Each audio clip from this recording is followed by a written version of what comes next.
Industrial and lab spaces can actually have more short-lived property in the equipment and system than in the wall. That one sentence is the whole heart of this lesson.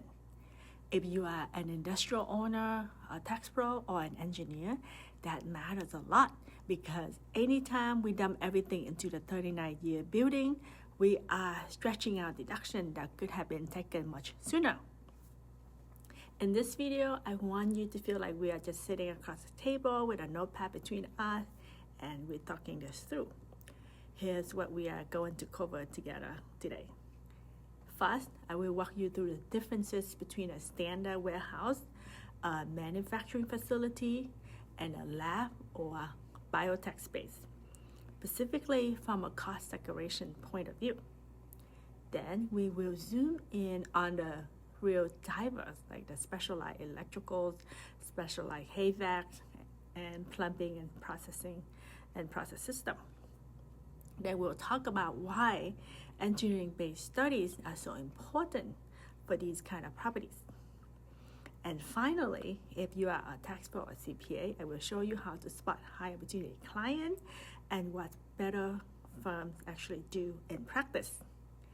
For each section, I'm going to hit 3 things. What are the big positive opportunity? What are the main negative or risk? And what are some practical tips that other firms use to do this better? All right, let's start with the simplest one, which is the standard warehouse. When most people think warehouse, they see a big concrete box with dock doors and say it's an old building, 39 years, done. From a cost segregation perspective, that is way too basic. So a warehouse is really 3 pieces. You got the site outside, right? And then you got the shell of the building. And then you got the equipment and fit out inside. So let's talk about the site first. So when you stand outside a warehouse, what do you actually see? You see truck counts and drive lanes, right? You see parking lots and concrete aprons, right? Then you see curbs, sidewalk, exterior lighting, pole light, wall packs. You also see fences, gate, and signs. More of that is not 39-year building. More of that is 15-year land improvements. That is your first opportunity. And now is the shell. So the shell is the usual long life stuff, right? Which is the foundation, the slab, the structural frame, the exterior walls, the roof, basic fire protection, general plumbing in the restrooms, and your general lighting that just help people see where they're going. That's mostly going to stay in the 39-year area. We are not going to move the whole building. Where things get interesting inside the warehouse is the equipment and fit out. Think about what makes the building function as a warehouse. The racking, right? The storage system, right? That are bolted down, but you could remove it.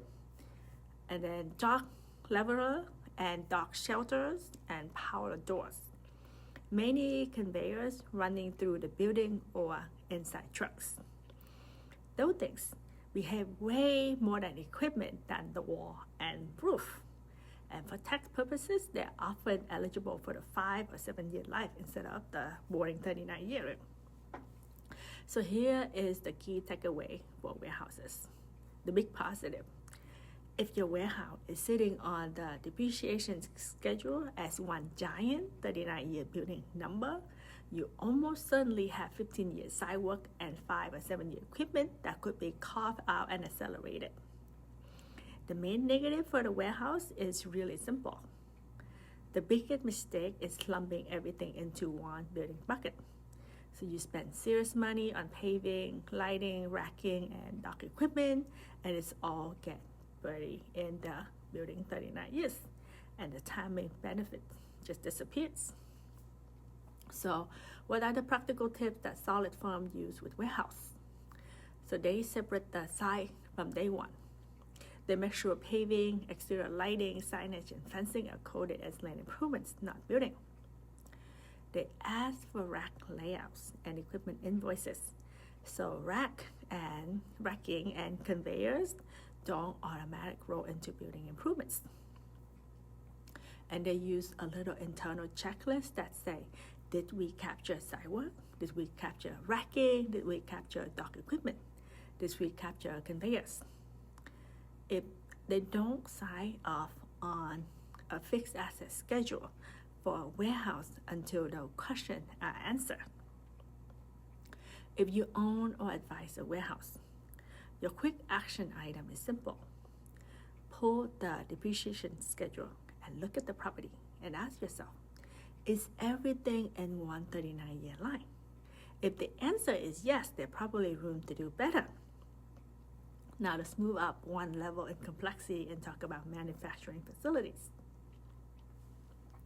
A manufacturing plant might look like a warehouse from the street. But once you walk inside, it's a total different story. In a plant, most of the value is not the walls. It's in the system that feed the production line. When you walk into a manufacturing facility with a cost segregation mindset, I want you to pay attention to 4 things: power and exhaust, pipes, and how the product moves. Let's start with power. Let's look around and ask, where is the power going? You will usually see dedicated electrical panels that clearly feed specific lines or specific machines. You can see bus duct or busway running down the production area with taps off at each station. You may see power dropping hanging over equipment and dedicated disconnects and control panel at each major machine. All of that is there to run the process, not to run the office microwave, right? So that's the big glue that a lot of the electrical cost is actually process electrical and can be shorter life property. Next is air and exhaust. There are really 2 types of air system in a plant. Comfort system for people, like heating and cooling so employees can work in the building. And process system, like ventilation and exhaust installed because of the process thrown off fumes, dust, heat, or need very specific conditions. Think about exhaust hood over welding stations. Think about a paint booth with its own exhaust and makeup air. Think about cooling system that exists poorly to keep the machines within a temperature range. If you remove the production line, you would rip out that system too because it's not needed, right? Because it's specifically for the production. So that's a process system, and it probably doesn't belong to the 39-year building, which means more short life, right? Then we have pipes. Same idea here, 2 basic categories. First is the general plumbing, like the bathroom, rec room, janitor sink, so that's building 39-year. The second one is the process piping, like compressed air main and drops, steam lines, chemical lines, process water loops, special drain or neutralization system with process waste. Those processes system exist only because the plant is making something. They're not just nice plumbing, right? Finally, look at how product moves. Anything that dedicates to moving product is usually equipment. So for example, floor conveyors, overhead conveyor, monorail, bridge cranes, transfer carts, sortation lines. Even if they are bolted or welded to the building still, they are there to move product, not to hold up the roof. So here's the big positive for manufacturing. A well-done cost study on a plant can often move a very large chunk of the total project into 5, 7, and 15-year property because so much of the cost is tied to the production system, not just the building shell. The main negative for manufacturing is oversimplifying or guessing. One way people mess this up is by being overly conservative. They call all electrical building or all mechanical building, and they're basically ignoring the process side. The other way is being too aggressive. They call all electrical and all mechanical short life, even when parts of the system clearly serve the general building. Both of the approaches cause problems. One throws away deductions, the other invites arguments, especially from the IRS rate. So what are the practical tips that better firms use with plants? They always start by asking, does the system primarily serve people or does it primarily serve the process? They rely on mechanical, electrical, and plumbing drawings and equipment layouts, not just vague ledger descriptions. For mixed systems, they split them. They might allocate part of an electrical project to building and part to process, and they explain why. They document their reasoning in plain language, like panel A feed general lighting and outlets, panel B feed line 1, 2, 3, for example. Or for example, air handler 1 serves the offices, air handler 2 serves the paint line. So if you are looking at a manufacturing client and you see a huge building improvements number and almost no short line assets for a very complex facility, that is your sign that a proper study could have been very helpful. Now let's move on to labs and biotech spaces. So lab and biotech facility often sit on the top of the opportunity range for cost sec. Why? Because these spaces are heavily engineered around very specific conditions, not just normal comfort for people, right? So you're not just keeping people warm or dry. You're keeping experiments alive. You're protecting product, and you are meeting very tight specs. From a cost segregation angle, that means a lot of the mechanical, electrical, and piping exists only because the lab work exists. When you tour a lab or biotech facility, here are the things I want you to focus on. Cleaning room and specialty lab air system, lab casework and benches, fume hoods and their exhaust system, gas, vacuum, and the ionized diced water system, and dedicated power backup for critical equipment. So let's go. First is clean room and special air system. If you see rooms with their own air handlers, high-grade filtration, pressure control, and tight temperature and humidity, those systems are not there for generic office comfort. They exist so a particular experiment or production step can stay within strict limits. They usually point to a short line classification. Now let's look at lab casework and benches. Most modern lab furniture is designed to be moved and reconfigured. If attached, it's attached, but it's not structural. If it's there to hold the instrument, right? The reagents and samples. Text-wise, that usually behaves like equipment, not as wall. Now let's look at fume hoods and exhaust. Ducted hood, snorkel arms, fans, ductwork going to be the roof, maybe scrubbers. All of that exists because specific lab work requires ventilation and safety control. Again, that's not just general building ventilation, it's directly tied to the lab processes. Now let's look at gas, vacuum, and DI water system. You might see gas manifold on the wall, like line running to each bench, vacuum drop, and DI water taps. Those pipes exist only because lab work is happening. They are classic process piping. And then now let's look at power and controls. Labs often have dedicated circuits and backup power for freezer, incubator, and critical lab equipment, right? So if power goes out, that's where everyone panics. So those systems are there for the process, not just for normal building function. So here is the big positive for labs and biotech projects. They often have some of the highest percentages of short life property because so many systems are engineered around lab and research function, not just the building shell. The main negative is treating all that specialized infrastructure as if it's just fancy building or leave it all in the 39 year or being so aggressive that you label everything short-lived without a clear story. So what do better firms do with labs in biotech? They talk to the people who actually know how the lab works, like the MEP engineers and the lab planners.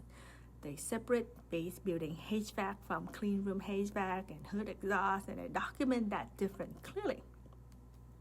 They treat lab casework and benches as equipment unless there is a strong reason not to do that. And they build simple, understandable explanation, like, for example, this air handler, this ductwork, and this filtration serve IOS number, cleaning room, and should not be needed and would not be needed in the regular office. Like the gas line exists only for lab stations. So if you hear someone say, we just built out new lab space with clean room and hoods, and it's all sitting as one leasehold improvement line, that's a textbook lab biotech cost segregation opportunity. Now that we have gone through the 3 opportunity types, let's zoom in on the specialized system that cut across all of them. So across warehouses, plants, and labs, you are really asking 3 questions about system. First, with electrical, is this electrical work mainly for the building or mainly for equipment lines and lab function? Second, with HVAC and ventilation, is this system mainly for the comfort for people or about supporting processes, clean room or fumes? Third, with plumbing and piping, is it piping about general building needs or about manufacturing and lab needs? Anytime, the honest answer is this is here because it's the process. You are usually looking at a candidate for short light treatment. That's the big positive of specialized system. The more a system is designed around running the business, the production, the research, the lab work, instead of just keeping the building standing and comfortable, the more likely that system should be in a shorter recovery period when it's properly classified. The main negative is all or nothing thinking. It's tempting to say all electrical is building or all mechanical is short life. Real buildings don't work that way, right? You almost always have some portion that building and some portion is the process. So what better firms do? They start with a functional map. On the floor plan, they literally mark which panels, ducts, and pipes serve the building as a whole, and which ones serve certain lines, room, or lab functions. For mixed system, they don't force all of them into one bucket. They use percentage allocation, and they base the allocation on something reasonable, like say square footage, loads, or equipment counts, or actual engineering data. And then they keep a trail. So this general ledger line tied to this project, which tied to this drawing, which tied to this classification. This is exactly when engineer-based cost segregation study come in. So let's talk about why that is so important for the properties. Warehousing, manufacturing, and biotech properties are not simple little strip-mall projects. They are full of shared system, bottom-line components, and big dollar amount. That's why engineering-based study matters so much. A good engineering-based study does a few key things. It reads the drawings and understands the design. It identifies which systems are truly building and which are processed. It splits dual-use system in a logical and supportable way. It ties everything back to the actual project cost. The big positive is this. On complex industrial and lab properties, a real engineering-based study lets you capture more short-life property and still feel comfortable. That's what you have done. It's grounded in how the building actually works. The main negative, if you skip this step, is pretty straightforward.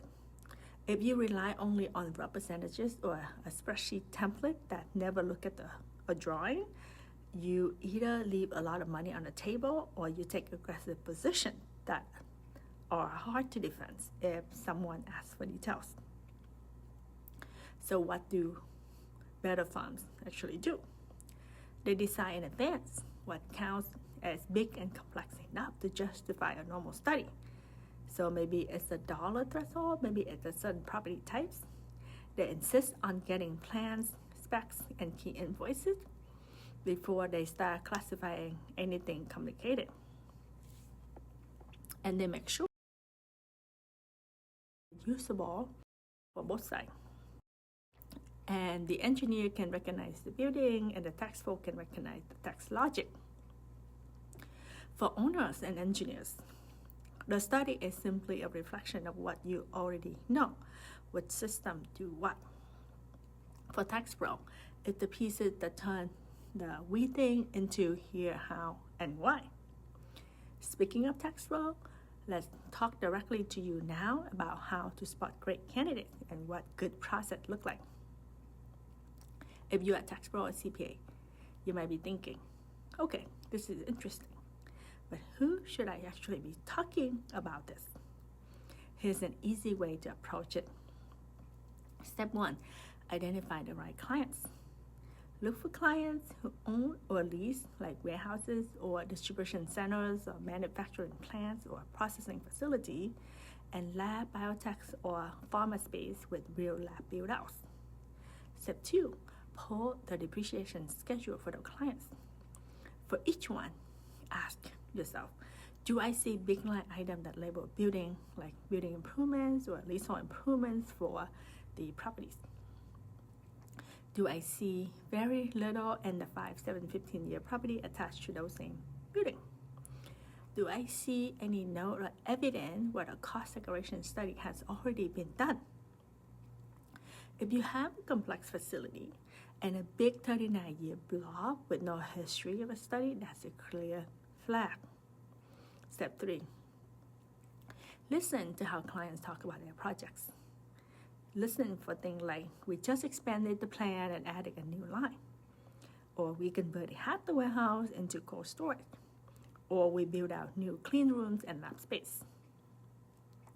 Those comments usually mean they have just put money into a specialized system.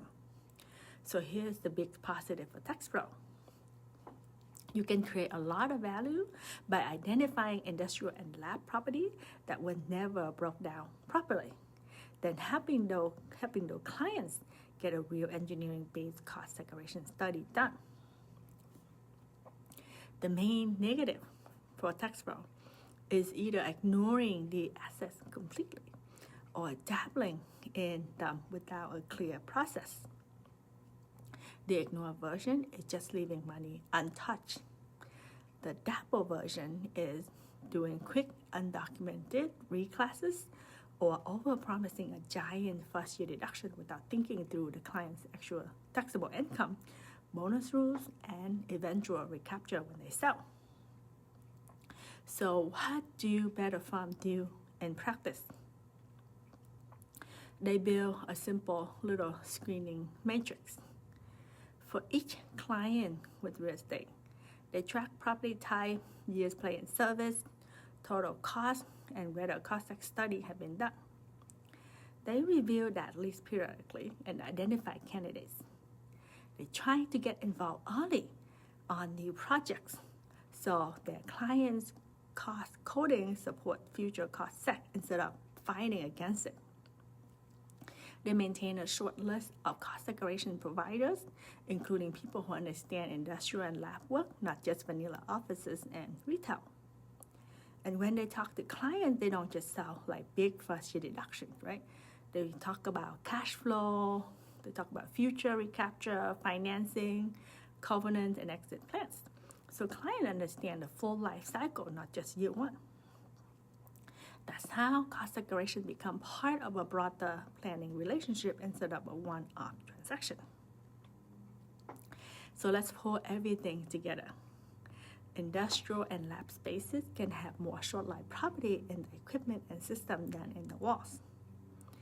For warehouses, that means you pay attention to sidewalk, racking, docks, and conveyors. The key idea is that the ground outside and the equipment inside usually move faster for tech purposes than the shell itself. For manufacturing plants, you focus on the power, air, pipes, and product movement. The key idea is that production-driven system like process electrical, process HVAC, process piping, and material handling are where the real acceleration lives. For lab and biotechs, you think about clean room system, lab caseworks, hoods, specialty piping, and dedicated power.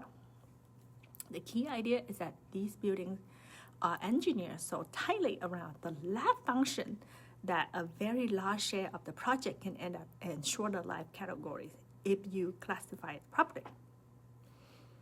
Across all three, you look at specialized electrical, specialized HVAC, and process piping through one simple lens. Is it here for the building or is it here for the process? And for all of them, a quality engineer-based cost segregation study that turns that idea into real numbers that you can actually put on a tax return and stand behind is ideal. If you are an owner or an engineer, your next practical step is to pick one or two of your key facilities, pull out the depreciation schedule, and simply ask yourself, are we treating this like a single 39-year box, or did we actually break out a system that runs the business? If you are a tax pro, your next step is to identify which client had these types of properties, scan the fixed asset schedule and the big 39-year blocks, and decide which situation are big and complex enough to justify a real study and a real conversation.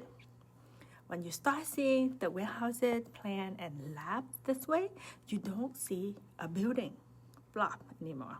You see the shell, you see the system, and you see a lot of timing difference that you can actually plan around and use.